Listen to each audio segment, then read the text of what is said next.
Okay, welcome everyone to another fantastic episode of Making the Metaverse. I'm super excited today because I've got Aakash Singh on the show all the way from India. Really excited. Aakash is a global people management and development advisor.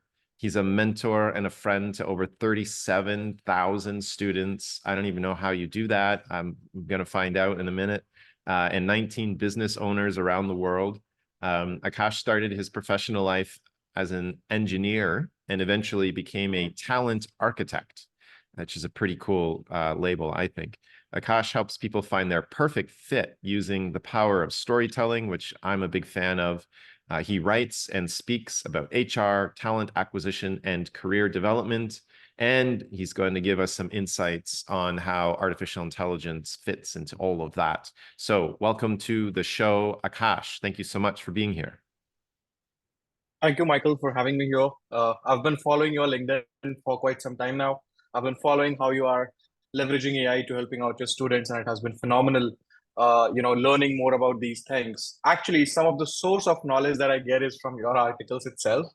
So huge fan, and it's great to be here. Thank you so Well, much for that's having me so here. kind of you. Thank you. I appreciate that. I'm looking forward to sharing this podcast with my students at the college. I've got hundreds of students that are international students here from India.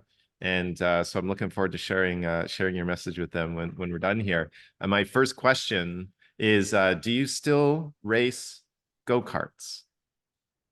I was not, I didn't actually used to race go-kart. So actually, I'll give you a little story, right? Okay. As you mentioned, I do a lot of storytelling. I'll give you a little story, right? It has some drama, it has some masala like a Bollywood movie, and Okay. it will bring you to who I am today. Okay, so I used to be terrible at studies. I'll be honest here. Correct. I was terrible at my studies, right? And how it transpired is India as a country is where either you become an engineer or you become a doctor, especially back Right. in the time when I was doing, I was studying, right? Yeah. So my father was genius in maths. My brother was very good in studies, and it all fall down upon me that I'll become an engineer, right? And I always used to love telling stories, engineering and stuff, right? So when I enrolled in college, I got to know that there was a college level club. It was known as SAE College Club, and what they do is they used to make go-karts and they used to make off-road vehicles and take it to racing tracks, right? Okay. uh, that was not my calling, but I knew that if you get enrolled into it, you get the leverage from the attendance. You didn't have to Ah. be in the college every single day for the classes if you get yourself enrolled into it. I had pretty good communication skills. The guys who were, pretty good at their engineering stuff, they knew that I had good communication skills, and there was a process of, wherein you had to go through interview with the people who used to arrange these events, and if only you clear those interviews, then only you get to race, right?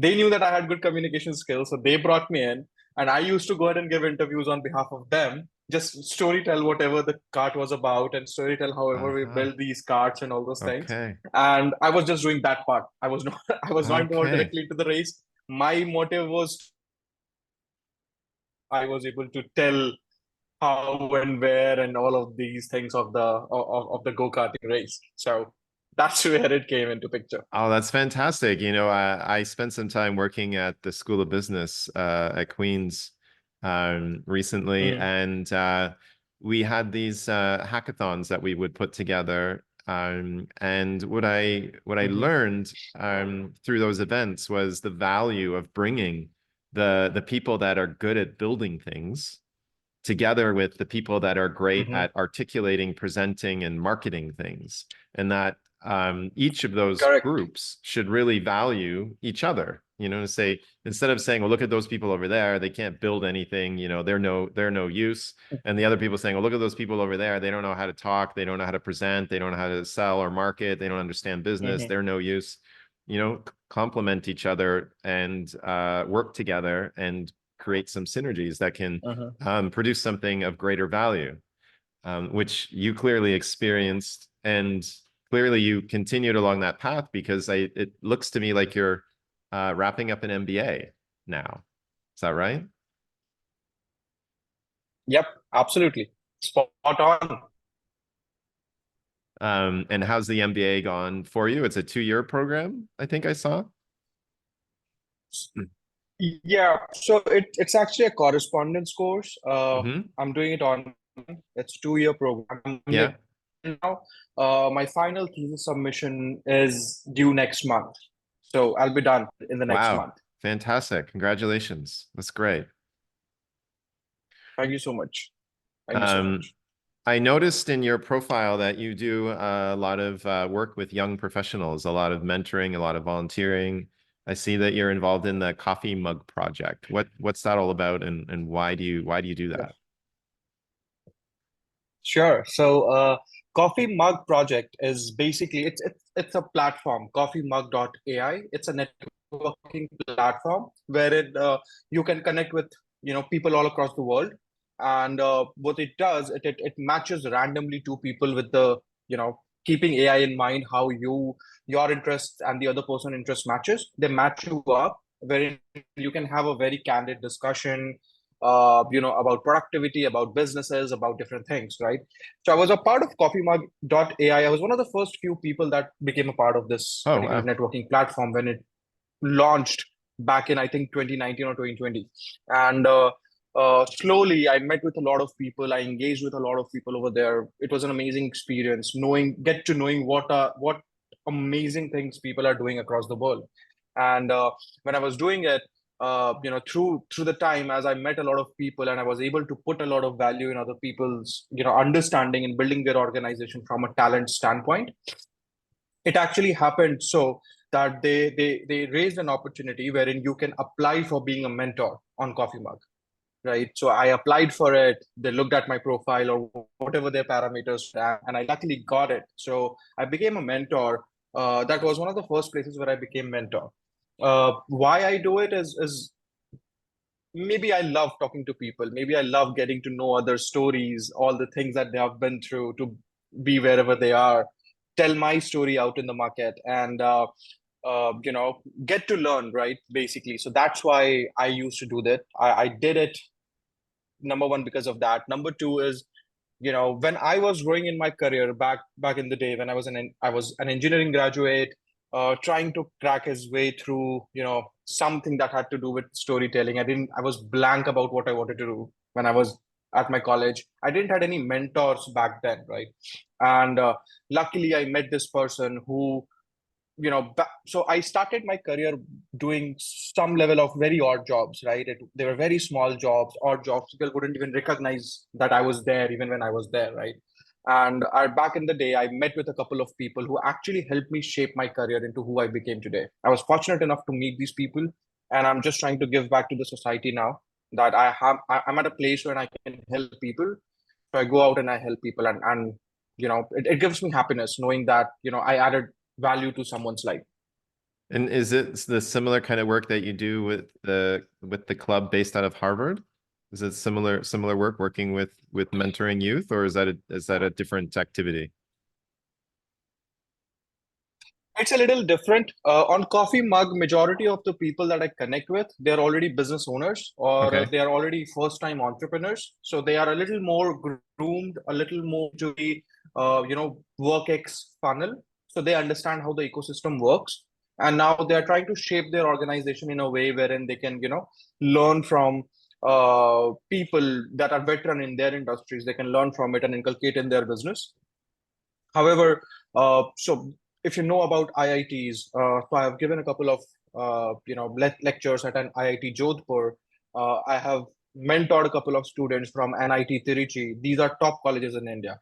This thing I've done with Harvard Business Schools, as well.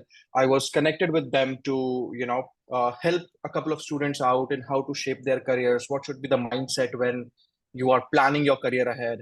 Because it becomes very tricky when someone is graduating. Majorly, I used to fantasize to become a cricketer, but I didn't even knew what all hardships I'll have to go through to become a cricketer back in the Yeah, day, right? right. Yeah. When I grew a little older, I wanted to become something else. I wanted to become a Hmm. writer. Then I grew in my age and I wanted to become something else, right? So everything. And now, if I look back, when I look at cricketing, you know, I, or for that matter, I also used to do mixed martial arts. When I look at these sports activities that I used to do, I take out discipline out of it.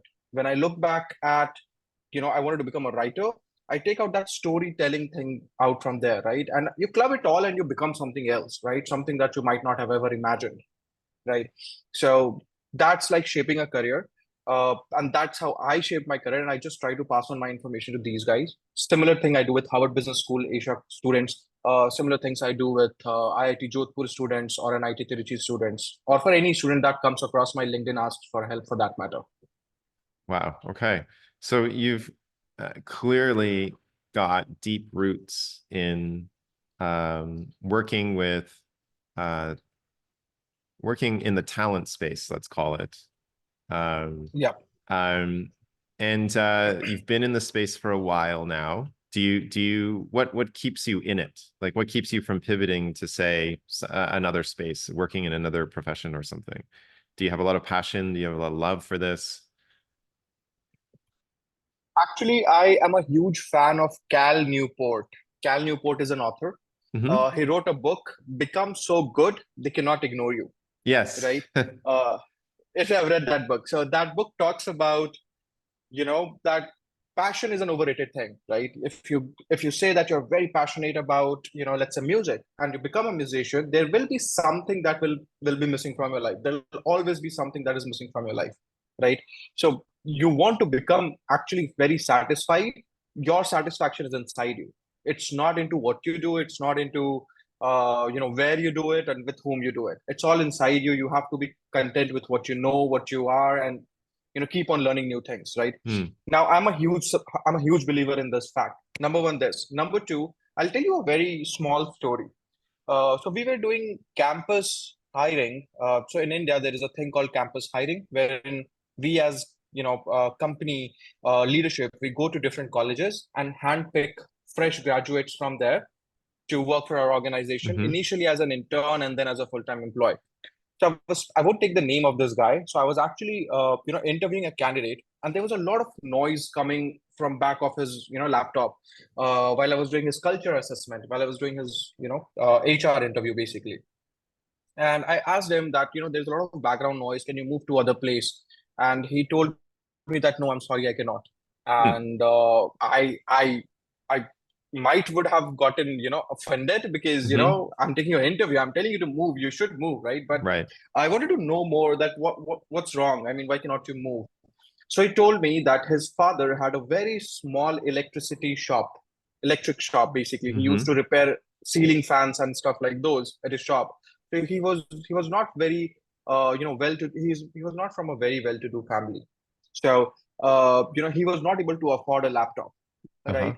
And thus he was using a laptop that his father probably bought, which was probably a 8-10 years old laptop. It was Mm. barely working. And Wow. in the winters, this is a story of a winter time. During the winters, he was sitting in front of a fan, trying to keep his laptop in front of the fan so it doesn't get overheated Oh my and doesn't goodness. shut down Oh because of wow. overheating, right? Even I could see him wearing jacket and all those things, and still he was sitting in front of the fan. And when he told me this story, I asked him that this guy. Let me remind you that this guy was someone who got scholarships from various places. He even got scholarship to do research work from one of the top colleges in AI in Germany as well. He Wow. went there for 1 year during his summer breaks.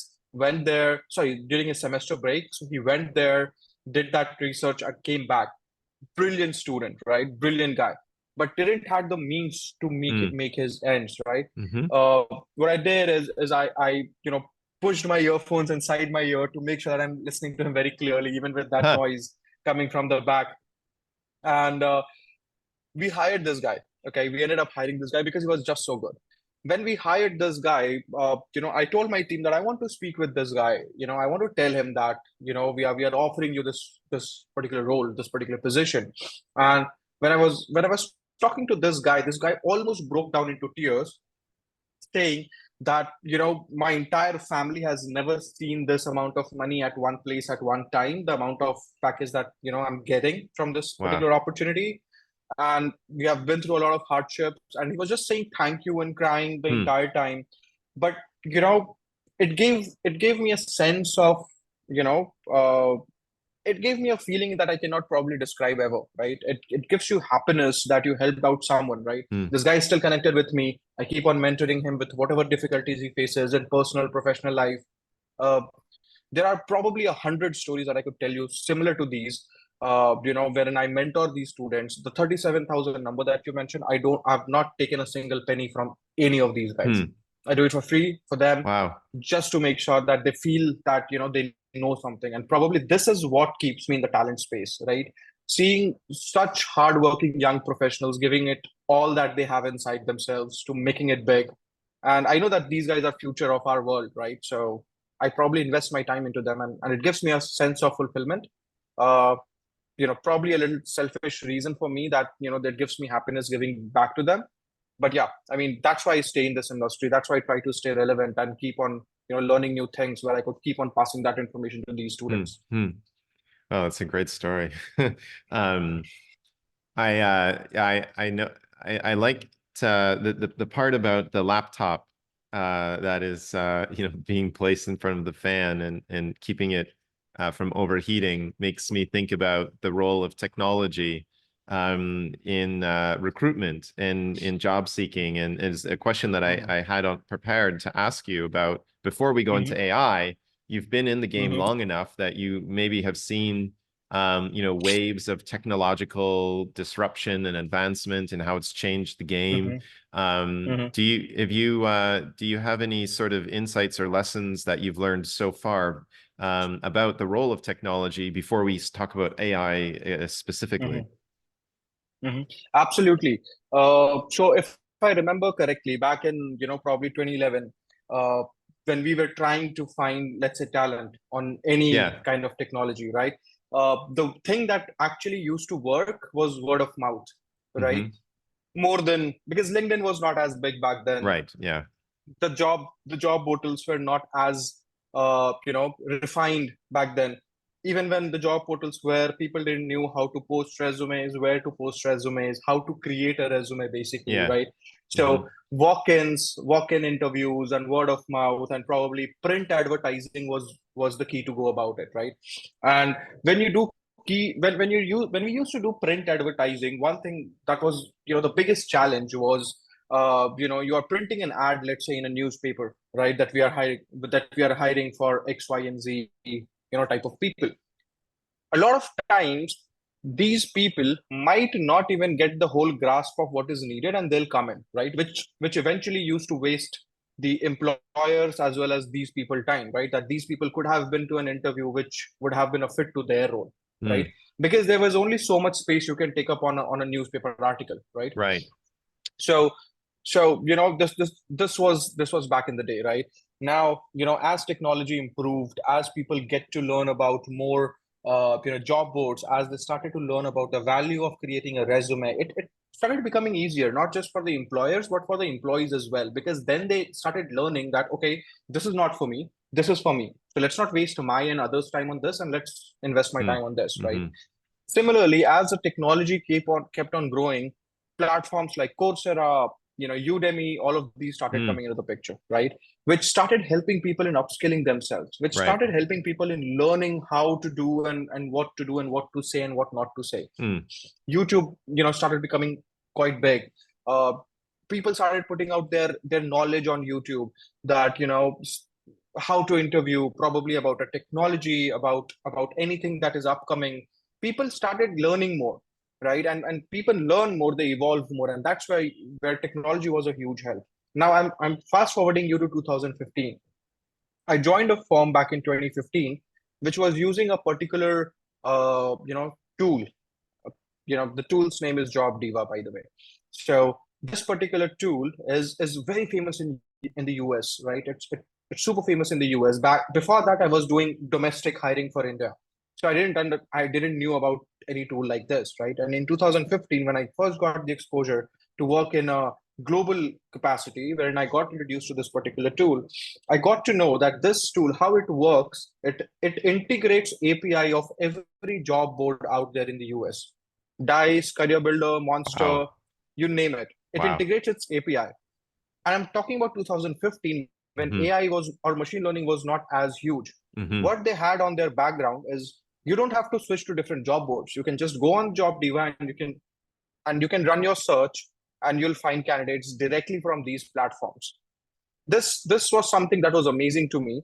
But when as I kept on learning, I got to know that Job Diva has an internal tool within its system that is known as a harvester. What harvester does is even when you are logged out, even when you were not on the system, even when probably you have closed the entire system, it kept on running, and every job that you have saved, any candidate across the US, as soon as they post a resume on any of the career site, it will fetch it automatically and send to your inbox.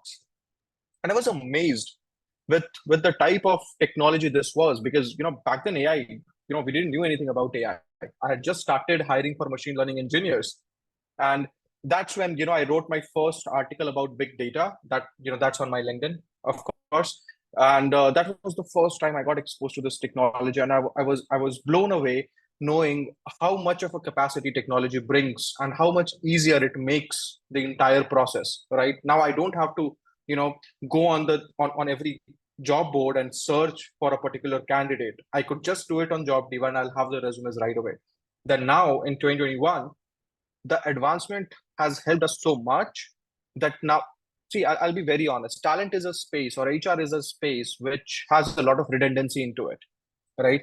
You do same things over and over and over again, right? Every morning you come up and you try to find candidates for the same job, probably sometimes with the same search criterias, probably in the same location. It has a lot of redundancy, right?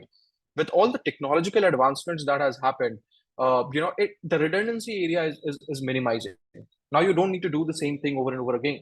You come in and you do your part one day, and then you keep on adding more resumes to it automatically without having to dive into it, right? Wow. Okay. So which gives which gives us as talent architects more time to invest into the things that really matters, the human part of the entire talent process.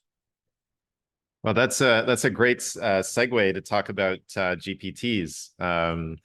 And I'm curious, how did you sort of come into ChatGPT or whatever GPT conversational AI that you first were exposed to? How did that happen, and did you immediately have a sense of that this would have big implications for your field, or did that come later? What are your thoughts there? I won't lie to you. I was very skeptical about ChatGPT when it first came to the market, right?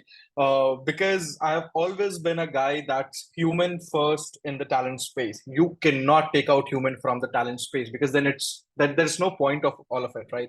So I was very, very against all of this concept of ChatGPT, Gemini, Bard, all of these. And I was like, no, I'm not going to use that ever. I'm going to stick to my roots. I'm going to stick to people first kind of a process.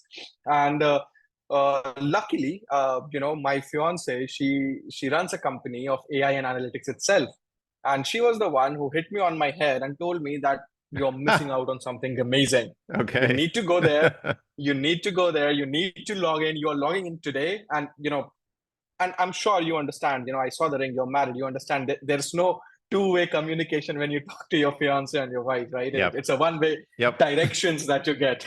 Yeah. So I was told to log in and create a profile for ChatGPT and just write random things that probably blabber about anything that I don't like of this talent industry. And I went in, started typing random things, and the amount of results that I started getting, I was blown away. I knew at that point of time that if I started using ChatGPT, I'll actually get more time to invest the human part in where it is needed in this particular space. So, of course, more thanks to my fiance, but she's the one that brought me into it. Otherwise, else I was very skeptical. But ever since I've came into it, I probably that's the first tab I open as soon as I open my laptop. Hmm. So you, as I think I said earlier, that you kind of work both sides in the space in terms of, you produce materials geared towards the organizational side, and you also produce materials geared to the individual, the employee side. So did you have a sense of which side in the beginning would benefit most from GPT? Or did you see it going both ways? Like, what was sort of as you started to get confidence and comfortable with the Mhm. technology, what were some of the first sort Mhm. of ideas you had about what this could mean, or how it could change things, how Mhm. it could be used? Yep. So the first thought was definitely that it is more helpful for the employers because you have a huge team. Two people can do other things, then two people can focus on the technology part of it to generate all that data, generate all that information. That was the first probably thought that came into my mind, right? But as I kept on using it, I realized that the potential that it holds is limitless, right? It's equally good for both parties, but considering you use it in the right way, right? I won't say that ChatGPT is the god, it can never go wrong and stuff. It will take you. It's similar. I'll tell you this way. Even before ChatGPT came, if you go on Google and try to find ways to be more productive, you'll find very good articles. I'm talking about time when ChatGPT was not in the place, right? Or any AI for that matter was not in place. When you go on Google and write, give me 5 productivity hacks, the type of articles you'll get is very good. You read them, probably not all 5, but at least 2 of them will be implied to you as well.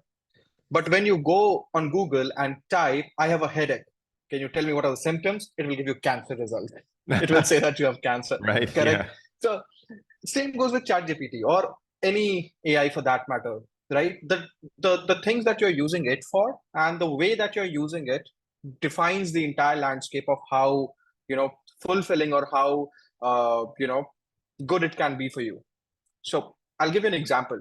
So I'll give you an example of 2 resumes. Okay. So I was reading the other day. I was reading 2 resumes. I for a similar type of a role. We were looking for a project manager.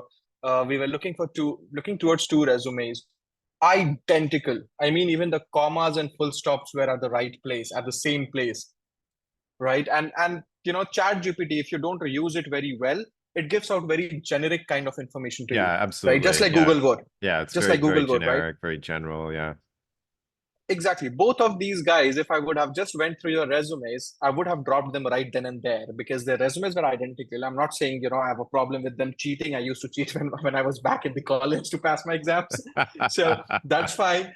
But it says for you that you do not understand your role, right? And that's why you have put in such generic statement about your experiences on your resume, right? When I understand my role, I will put in information that's pinpointed, Yeah, that's very very to the particular, point, right? specific. Yes. Yeah, Absolutely. 100%. Absolutely. Because project management, for that matter, or any role in this world for that matter, is a very broader term. If you just search by the job title, it can be very broad, right? Like if you're a teacher, if I just write teacher, you can be a maths teacher, you can be an English teacher, you can be a, you know, uh, probably arts professor or whatever, right? So you have to be very specific with what you're doing, right? Now, I went in, I spoke with these candidates. So I'm someone who doesn't reject people generally on the basis of their resumes. I generally try to speak with them, try to form a connection because if they might not be a fit for my this role, they might be a fit for my other role in the future. So I'm someone who always try to speak with them, try to understand their part, their side of the story, right? So when I spoke with them, I identified that both of those candidates were, amazing. Both of them were pretty good with what they did, right? But they didn't knew how to use ChatGPT properly, right? But if there was another recruiter, he might would have dropped the resume right then and there, which would have costed them an opportunity, right? So the effective utilization is what actually matters. Be it Right. AI, be it machine learning, be it technology, or be it even a normal communication. Effective use is what eventually matters. That's a great statement for me because there's a lot of discussion, as you can imagine, at the colleges and universities around students using AI. And some professors are very opposed. They don't want to see it. And other professors like myself, I actually schedule time in every lecture for students to use conversational AI in the class. as a tool for understanding and developing their comprehension of the material that we're examining and studying. And one of the conversations that often comes up is this idea of, what does it mean for employment, and what is the employment landscape looking for?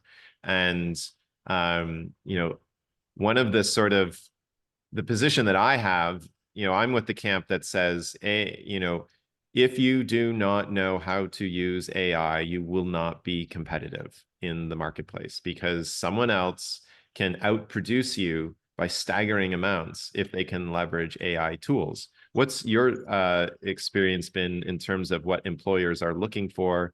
Is that something that is starting to appear in recruitment strategies? Like, not just tell me about your skills, but tell me how are you using AI, and what's your comfort level? Sure. So on this particular point, I'm 100% with you, right? Uh, if I have to talk dedicated about recruitment industry, so recruitment industry is generally, symbolized by a triangle. On one end, it's quality. On the other end, it's time or speed, and on the third end, it's cost, right? So, and it used, we used to say this all the time, probably 2 3 years, 2 3 years ago from now. We always used to say this, that you can only meet two metrics out of this triangle. You can never meet the three metrics. Either you'll get a very good candidate at very high cost, or you'll get a very Right.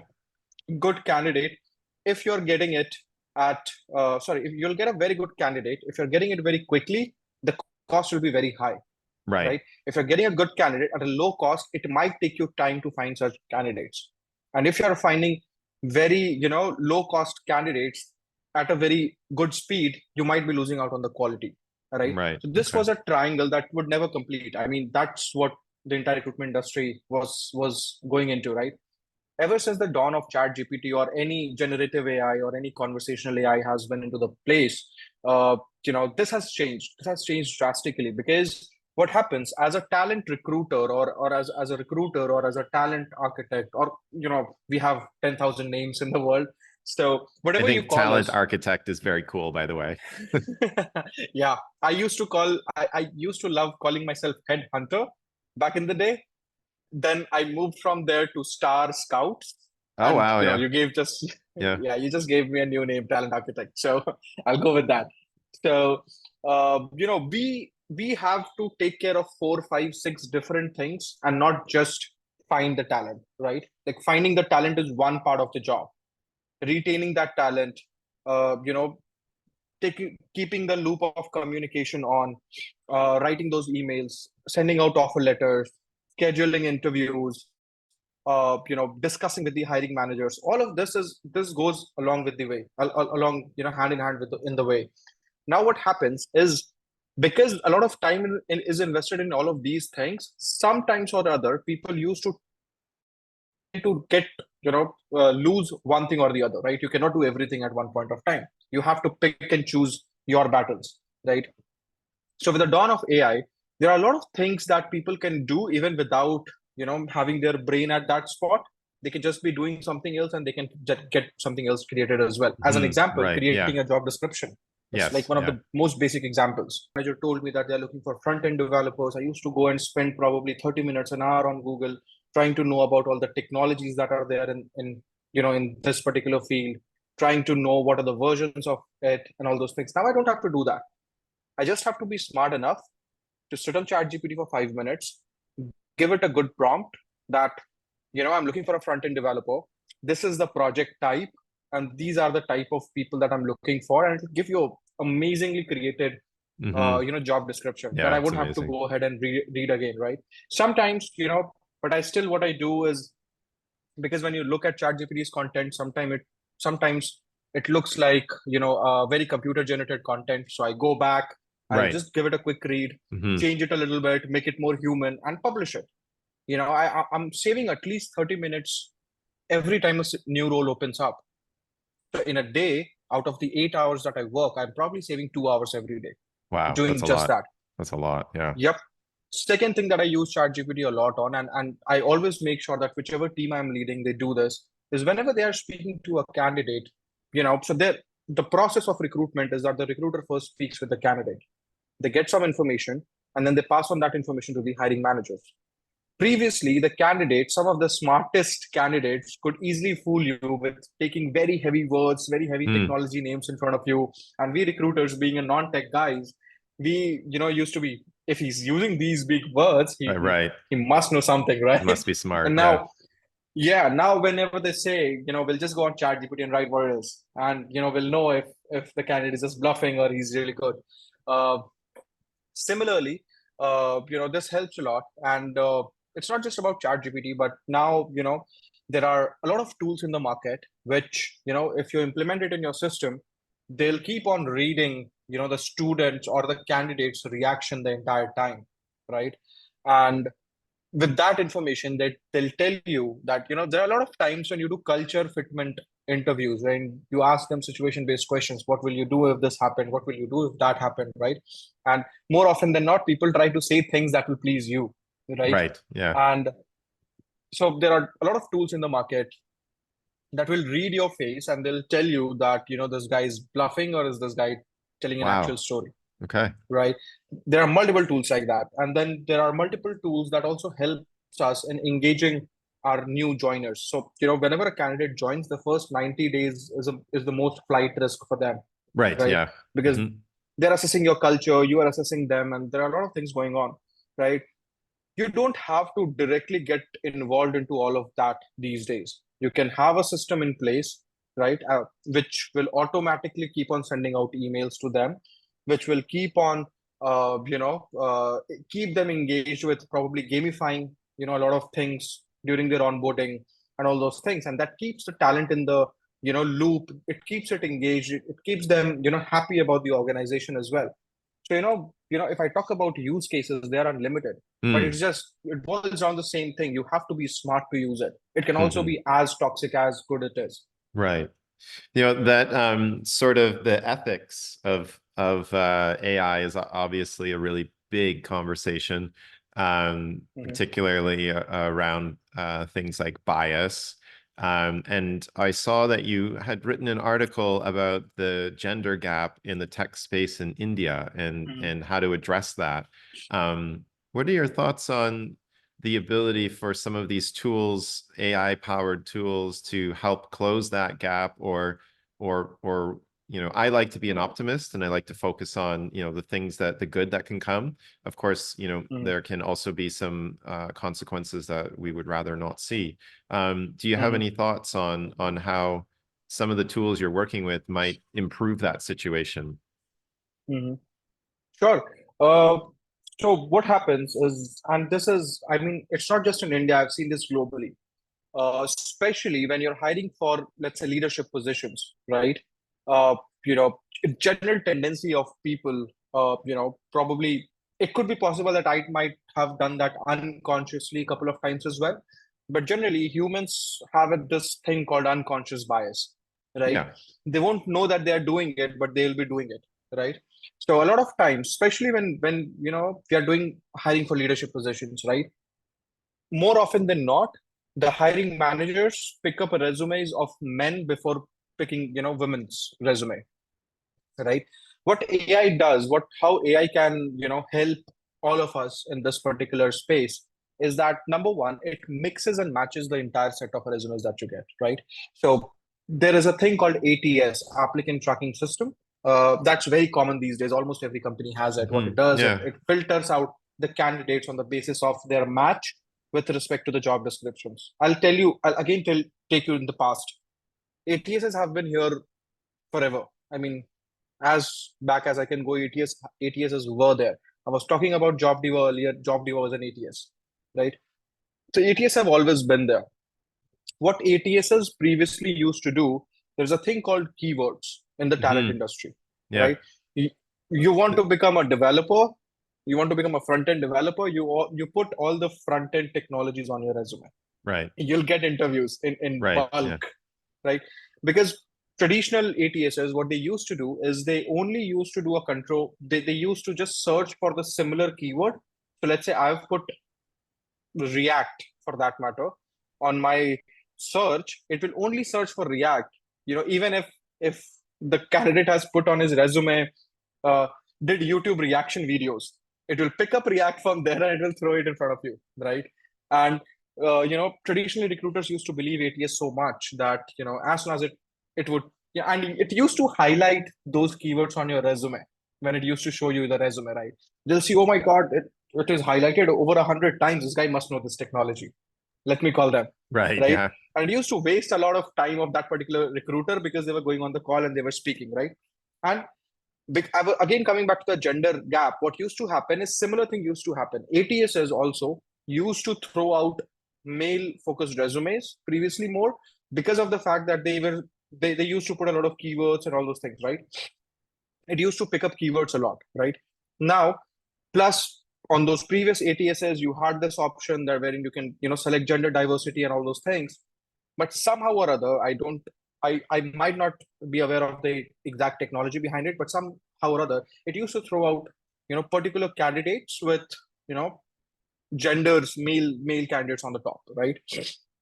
Now, what happens now that ATSs, ever since they have integrated AI, it doesn't just searches for keywords, it searches for fitment, right? Okay. And so Hmm. when you put in a job description, and these days you might see it whenever someone puts the job description, they always talk about the culture of the organization as well.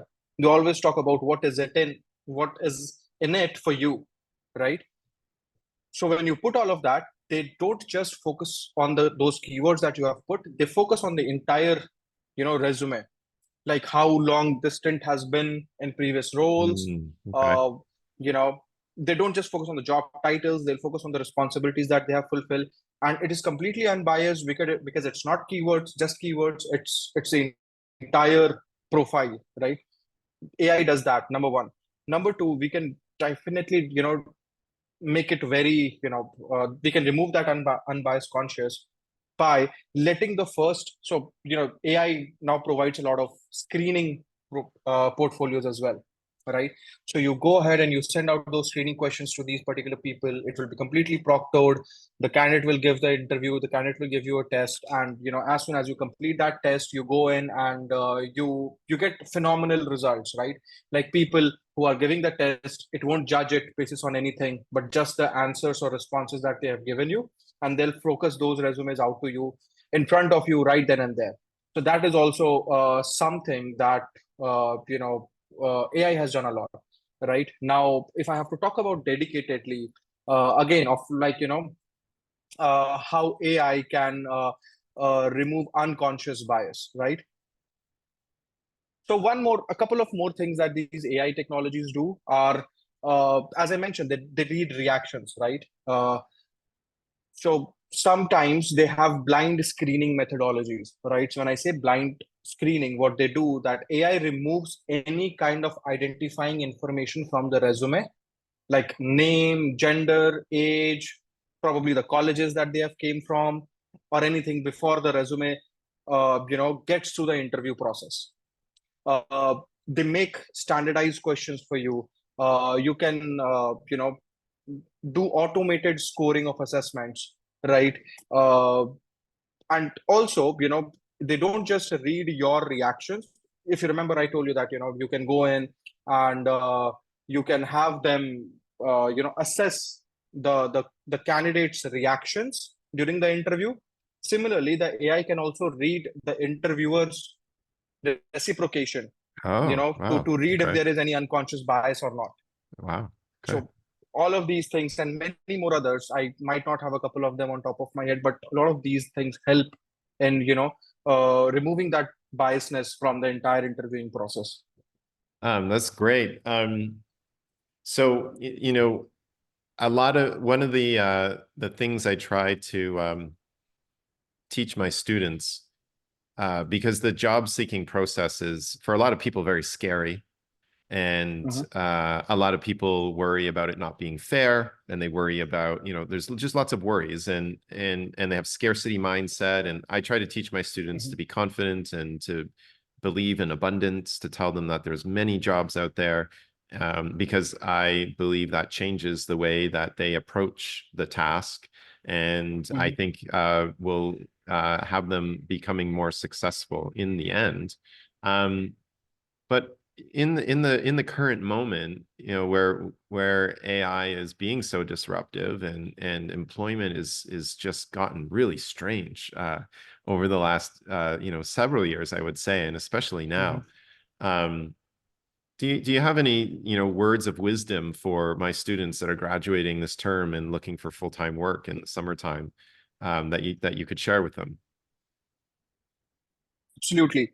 So currently, the one of the reasons why the job market is fluctuating so much is probably because of AI as well. Because employers, in their attempts to save cost, they are becoming so heavily, they're dependent, so much dependent on this AI and automation technologies, that they think that I can get everything done from them, right? But then again, if you it so as useful as AI is in this all of this process, it takes out the human part from the entire employment structure, correct? But then again, it's going to change. It's going to change probably in 6 months or probably in a year, when employer will start realizing that you cannot just rely on automation to do everything, right? I'll give you a very classic example, and it's very famous in the industry. Before COVID, entire world was employer driven market, when employers used to decide what we will pay, where you will work from, and what clothes you will wear, and how will you get dressed when coming to the office. Everything was decided by the employers, right? COVID made people realize that work life balance is more important, right? And the power shifted from employers to employees, right? A lot of abundance of roles opened up when people are getting now remote jobs, work from home, casual attires to the office, pet days at offices, and whatnot, right? So the shift always happens. No, there is no time when the focus will always be at one party, right? I understand that the market might look difficult right now. What I'll suggest to your students is leverage AI as much as they can to upskill themselves, not to become dependent on them, but to upskill themselves. How to do that is very basic. Sometimes, and I'll be very candid here, I was there, you know, quite some time back. I was there. There are moments when you don't know what you want to become. There are moments when you are clueless about how your life will shape up 10 years down the line. Right? There are moments like these, and there will be moments in life, wherein you are beaten down, you will be kicked out of jobs, or probably, even worse, right? But the only thing that sustains is keep on learning, keep connected with your mentors, keep on learning from them. AI can be one of those mentors, right? You don't go to your mentor and tell them that I'm having a difficulty in writing a code, can you write it for me?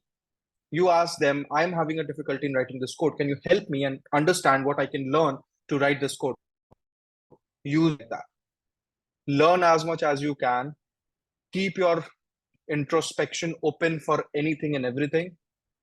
Especially with AI now in place, a developer can do a job of a sales guy, right? They can create a script. I have seen kids creating entire websites leveraging AI, right? So the tool is amazingly powerful. You need to be amazingly open to learn, right? Just like you don't have an ego with your mentors, with your coaches, don't have an ego with your AI. I used to have it, and trust me, I wasted a lot of time with that. And now I know what's the importance of AI is in our lives. Be open to learning anything.